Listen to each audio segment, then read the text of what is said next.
স্বর্ণময় লঙ্কা রাবণের বলেই আমরা জানি, কিন্তু জানেন আসলে লঙ্কার মালিক কে ছিল? পুরানো মহাকাব্যে উল্লেখ আছে যে স্বর্ণময় লঙ্কার প্রথম শাসক ছিল কুবের, যিনি দেবতাদের ধন সম্পদের দেবতা নামে পরিচিত এবং রাবণের সৎ ভাই ছিলেন। লঙ্কার প্রকৃত মালিক ছিলেন কুবের। পরবর্তীতে রাবণ জোরপূর্বক এটি দখল করে নেন।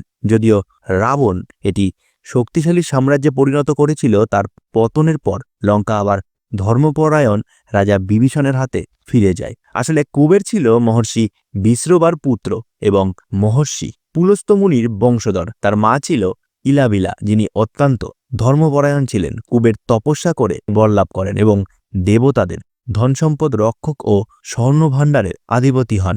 ব্রহ্মা কুবেরকে লঙ্কাপতি উপাধি দেন এবং তাকে একটি স্বর্ণময় নগরী, যেটাকে আমরা লঙ্কা নামে চিনি, সেটি উপহার হিসাবে দান করেছিল, যা বিশ্বকর্মা নিজে নির্মাণ করেছিল।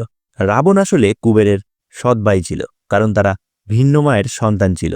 রাবণের মা কৈকসী ছিল অসুর বংশের কন্যা, তাই রাবণের মধ্যে অসুর গুণগুলো প্রবল ছিল। কৈকসী চেয়েছিলেন যে তার সন্তান মহাশক্তিশালী ও প্রতাপশালী হোক, তাই তিনি রাবণকে ক্ষমতার লোভ দেখান। রাবণ কঠোর তপস্যা করে ব্রহ্মার কাছ থেকে বহু বর লাভ করে নেয়, যা তাকে অপ্রতিরোধ্য করে তোলে। একসময় রাবণ কুবেরের কাছে যান এবং লঙ্কার উপর নিজের দাবি জানান। কুবের কোনো যুদ্ধ করতে চাননি, কিন্তু রাবণ তাকে জোরপূর্বক পরাজিত করে লঙ্কা দখল করে নেন।